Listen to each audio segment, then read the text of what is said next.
नमो हरिहन्ताणं नमो सिद्धाणं नमो आयर्याणं नमो उभयजायाणं नमो लोये सवसाहुणं।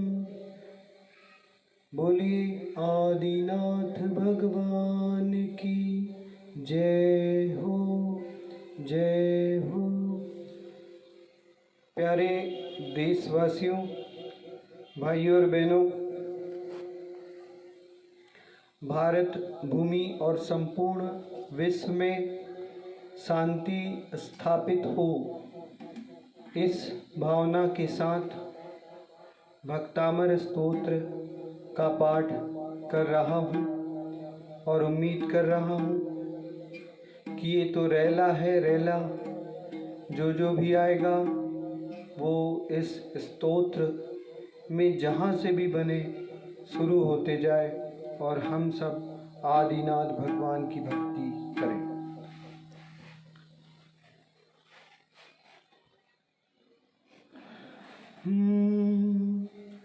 भक्तामर प्रणत मौलिमणि प्रभाणा मुद्योतिकं दलित पाप तमोवितानम् सम्यक प्रणम्य जिन पाद युगम युगादा वालंबनम भव जले पतताम जनानां यह संस्तुतः सकल वाङ्मय तत्त्वबोधा दुद्भूत बुद्धिपटुभिः सुरलोकनाथैः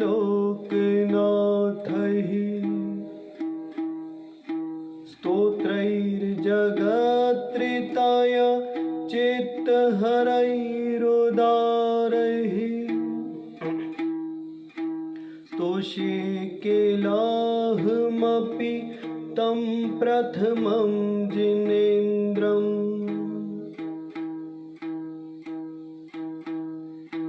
बुद्ध्या विनापि विबुधार्चित पादपीठ स्तोतुं समुद्यत मतिर्विगतत्रपोऽहम् बालं विहाय जल संस्थितमिन्दुबिम्बा मन्यः कैच्छति जनः सहसाग्रहीतुम्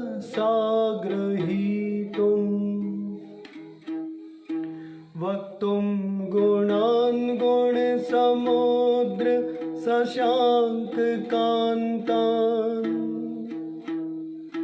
कस्ते क्षमः सुरगुरु प्रतिमोऽपि बुद्ध्या कल्पान्तकाल पवनोद्धत नक्रचक्रम् को वा तरीतुमलमम्बु निधिं भुजाभ्याम् सोऽहं तथापि तव भक्तिवशान्मुनीश कर्तुं स्तवं विगतशक्तिरपि प्रवृत्तः प्रीत्यात्मवीर्यमविचार्य मृगेन्द्रम्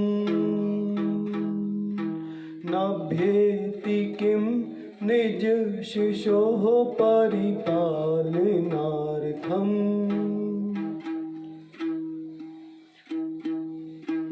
अल्पश्रुतं श्रुतवतां परिहासधाम त्वद्भक्तिरेव मुखरी कुरुते बलान्माम् यत्कोकिलः किल मधौ मधुरं विरौति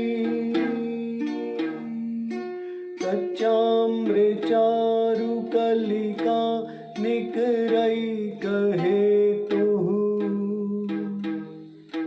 त्वत्संस्तवेन भव सन्तति सन्निबद्धम् पापं क्षणाक्षयमुपैति शरीरभाजाम्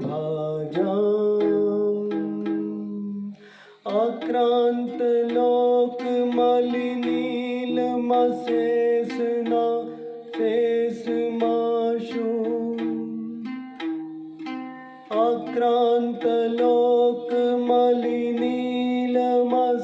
आक्रान्तलोकमलिनीलमशेषमाशु सूर्यांशु भिन्नमिव सार्वमन्धकारम्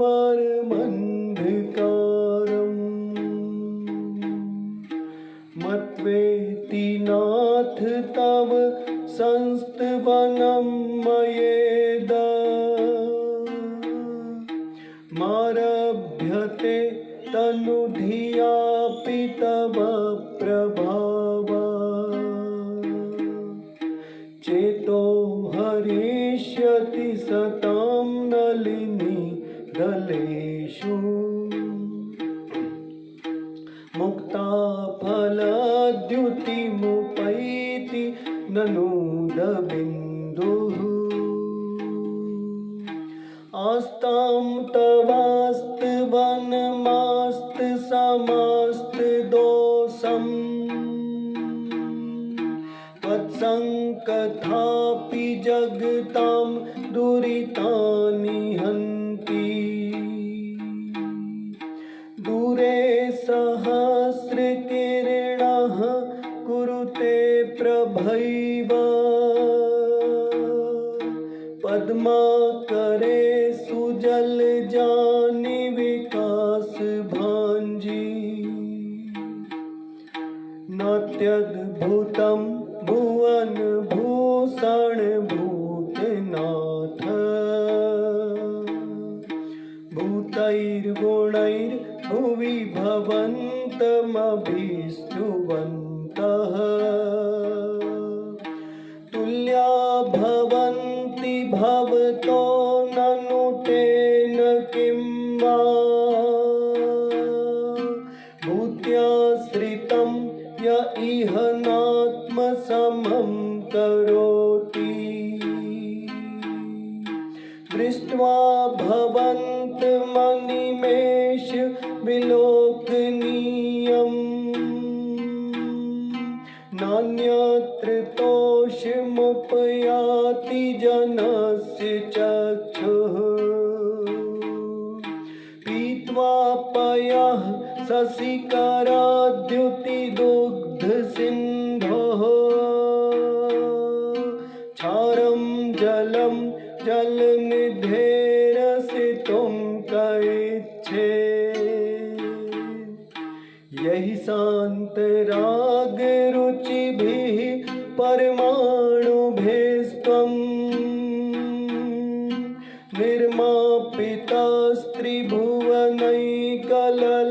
निर्मापितस्त्रिभुवनैकललामभूता तावन्त एव खलु ते प्रणवः पृथिव्याम् यत्ते समानमपरं न हि रूपमस्ति वक्त्रं क्व ते सुरनरोरग्नेत्रहारी निःशेष निर्जित जगत्त्रितयोपमानम् बिम्बं कलङ्कमलिनं क्व निशाकरस्य यद्वासरे भवति पाण्डुपलाशकल्पम् सम्पूर्णमण्डल शशाङ्ककलाकलाप शुभ्रा गुणास्त्रिभुवनं तव लङ्घयन् ये संस्कृतास्त्री जगदीश्वर नाथ मेकम् कस्तान् निवारयति संचिरतो यथेष्टम् चित्रं किमात्र यदि ते त्रिदशाङ्गनाभिर्नीतं मनागपि मनो न विकारमार्गम् कल्पान्तकालमरुता चलिता चलेन किं मन्दराद्रिशिखरं चलितं कदाचित् निर्धूमवर्तिर्पवर्जित तैलपूरः कृत्स्नं जगत्त्रयमिदं प्रकटीकरोषि गम्यो न जातु मरुतां चलिता चलानां दीपोपरस्तमसि नाथ जगत्प्रकाशः नास्तं कदाचिदुपयासि न राहुगम्यः स्पष्टीकरोषि सहसा युगपज्जगन्ति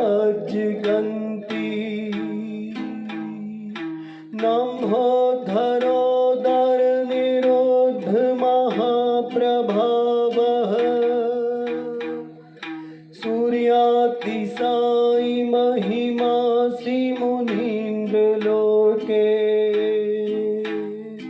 नित्योदयं दलितमोहमहान्धकारम्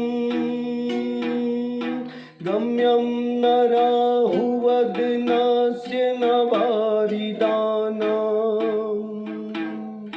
विभ्राजते तव मुखाब्जमनल्पकान्ति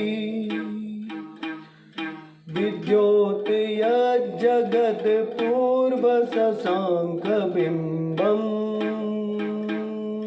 किं सर्वरीषु शशिनः निविवस्वता युष्मन्मुखेन्दुदलितेषु तमसु नाथ निष्पन्नशालिवनशालिनि जीवलोके कार्यं कियज्जलधरैर्जलभार्णं रहि ज्ञानं यथा त्वयि विभाति कृतावकाशम् नैवं तथा हरिहरादिषु नायकेषु तेजस्फुरन्मणिषु याति यथा महत्त्वम्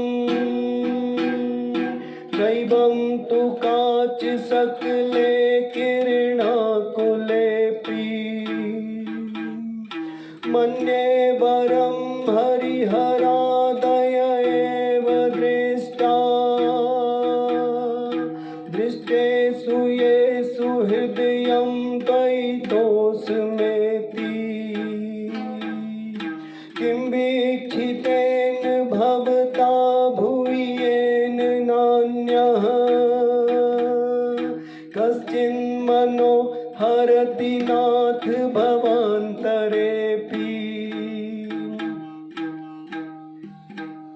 स्त्रीणां शतानि शतशो जनयन्ति पुत्रान् नान्यासुतं तदुपमं जननी प्रसूता सर्वादिशो दधति भानि सहस्ररश्मिम् प्राच्येव दिग्जनयते स्फुरदंशुजालम् त्वमामनन्ति मुनयः परमं पुमांस आदित्यवर्णममलं तमसः परस्तात् त्वमेव सम्यगुपलभ्य मृत्युम् नान्यः शिवः शिवपदस्य मुनीन्द्रपन्थः त्वामव्ययं विभुमचिन्त्यमसङ्ख्यमाद्यम् ब्रह्माण्डमीश्वरमनन्तमनङ्गकेतुम् योगीश्वरं विदितयोगमनेकमेकम् ज्ञानस्वरूपममलं प्रवदन्ति सन्तः बुद्धस्तमेव विबुधार्चितबुद्धिबोधा तं शङ्करोऽसि भुवनत्रय शङ्करत्वात् धातासि धीर शिवमार्गविधेर्विधाना व्यक्तं त्वमेव भगवन् पुरुषोत्तमोऽसि तुभ्यं नमस्त्रिभुवनार्तिहराय नाथ तुभ्यं नमः क्षितितलामलभूषणाय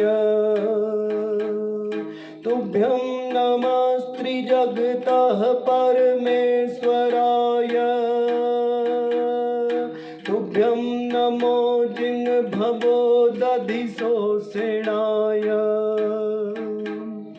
को विस्मयोऽत्र यदि नाम गुणैरशेषैः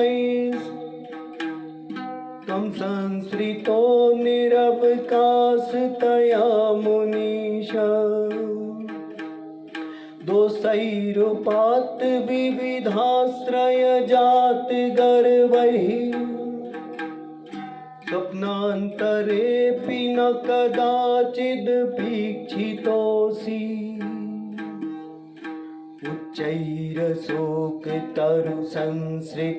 उच्चैरशोकतरुसंसृतमुन्मयूख मा भाति रूपममलं भवतो नितान्तम्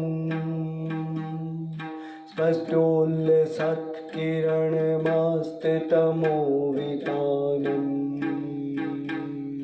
बिम्बं रवेरिव पयोधर आशुभरति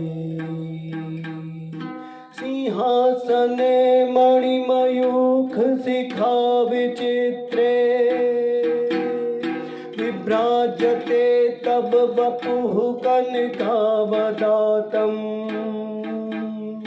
बिम्बं वियद् विलसदंसुलतावितानम्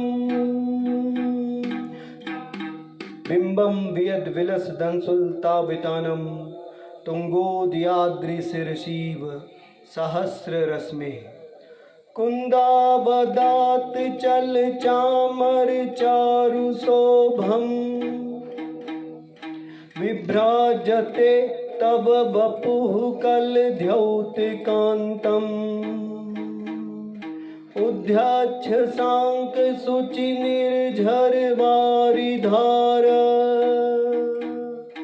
मुच्चैस्तटं सुरगिरेरिव सात्कौम्भम्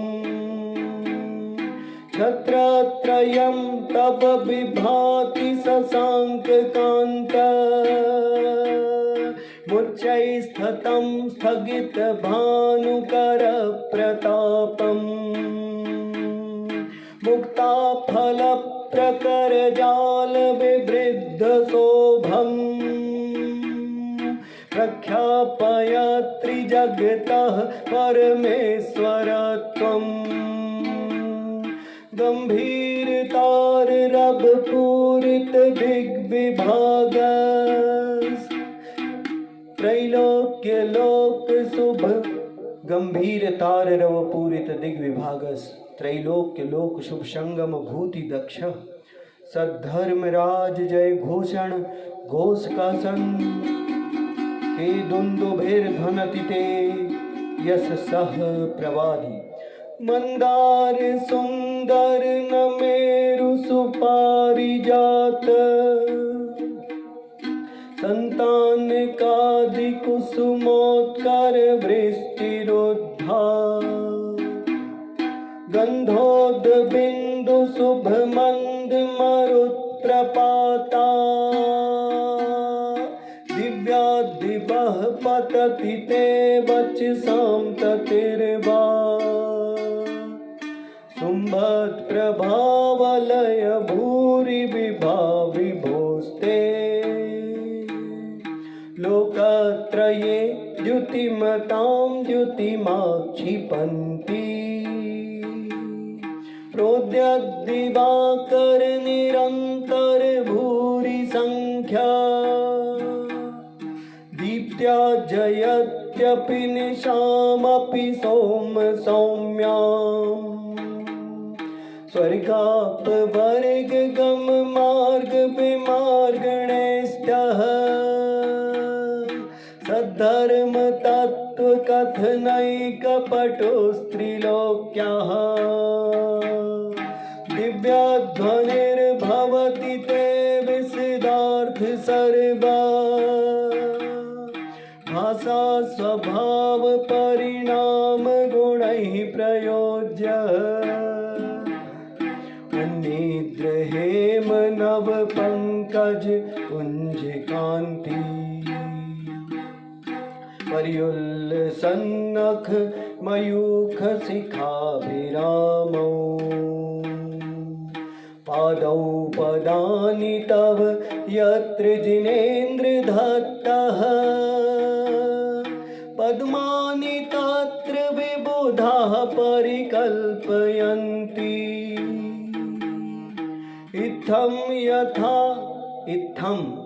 इत्थं यथा तव विभूतिर्भुजिनेन्द्र,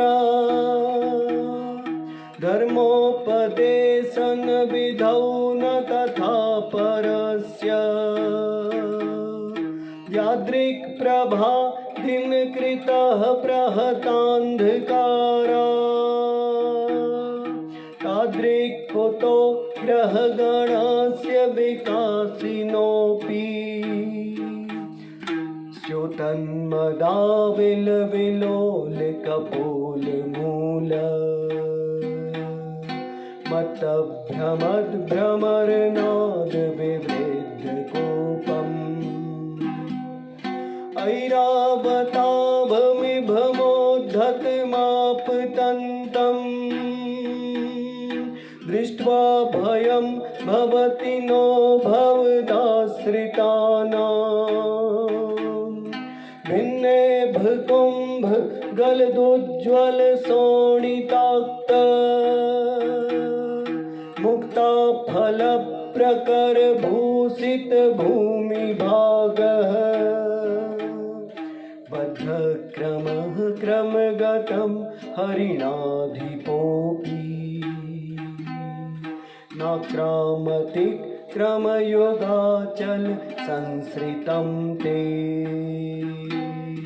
कल्पान्तिकालपवनोद्धतवह्निकल्पम्,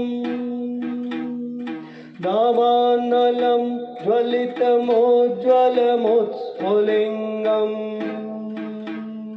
विश्वं जिघत्सुमिव सम्मुखमापतन्तम्, तन्नाम कीर्तन जलं दमयत्य शेषम्। रक्ते क्षणं समद्कोकिलकण्ठनीलम्, क्रोधोद्धतं फणिनमुत्फणमापतन्तम्।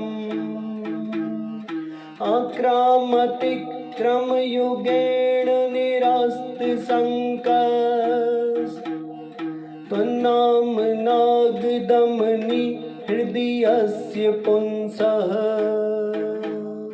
वल्गतुरंग गज गर्जित भीमनाद, माजौ बलं बलवतामपि भूपतीनाम्। उद्यद्य सेवा कर्मयुख शिखा पविद्धम् त्वत्कीर्तनात्तमेवा सुभिदामुपैति कुन्ताग्रभिन्न गज शोणित वारिवाह वेगावतार तरणातुर्योध भीमे युद्धे जयं विजित दुर्जय जय पक्षा तत्पाद पंकज वनाश्रयणो लभन्ते अम्भो निधौ क्षुभित भीषण नक्र चक्र आठीन पीठ भय दोलबण वाट वाग्नौ रंग तरंग शिखर स्थित यान पात्रा त्रासं विहाय भवता स्मरणाद् व्रजन्ति उद्भूत भीषण जलोदर भार भुग्नः शोच्यां दशामुपगताश्च्युत जीविताशः तत्पाद पंकज रजोमृत दिग्ध देहा मर्त्या भवन्ति मकरध्वज तुल्यरूपः आपादकण्ठ मुरु शृङ्खल वेष्टिताङ्गा गाढं बृहन्निगढ कोटि निगृष्टजङ्घा तन्नाम मन्त्रमनिशं मनुजा स्मरन्तः सद्यः स्वयं विगत बन्ध भया भवन्ति मत्तद्विपेन्द्र मृगराज गवान लाहि संग्राम वारिधि महोदर बन्धनोत्थम् तस्याशु नाशमुपयाति भयं भियेव यस्तावकं स्तवमिमं मतिमान् धीते स्तोत्रस्त्रजं तव जिनेन्द्र गुणैर्निबद्धा भक्त्या मया विविध वर्ण विचित्र पुष्पा धत्ते जनो य इह कंठि गतामजस्रम् तम्मान तुंगमवसा समुपैति लक्ष्मीः स्तोत्रस्रजं तव जिनेन्द्र गुणैर्निबद्धाम् भक्त्या मया विविध वर्ण विचित्र पुष्पाम् धत्ते जनो य इह कंठि गतामजस्रम् तम्मान तुंगमवसा समुपैति लक्ष्मी। बोलो आचार्य मान तुंगाचार्य जी की जय हो। बोलो आदिनाथ भगवान की जय हो। भाई और बहनों, दोस्तों, मित्रों, आंखें बंद करके 48 श्लोक पढ़ने का प्रयास किया है। कभी कभी लगता है कुछ लाइनें मिस तो नहीं कर गया, भूल तो नहीं गया, लेकिन फिर भी दिल से भावना थी कि मैं सिर्फ आदिनाथ भगवान की तरफ देख रहा हूँ, बोल रहा हूँ, सोच रहा हूँ। इसमें कोई त्रुटि हुई होगी तो हे प्रभु, नेक्स्ट टाइम जब भी मैं प्रस्तुत करूँगा तो उन गलतियों से मुक्त रहने का प्रयास करूँगा और ऐसा आपका मंगल आशीर्वाद प्राप्त हो कि इस संसार में सारे प्राणियों के जीवन में सुख संचार और शांति व्याप्त हो, व्याप्त हो, व्याप्त हो। नमो सिद्धार्थ, नमो सिद्धार्थ, नमो सिद्धार्थ। सादर जय जय।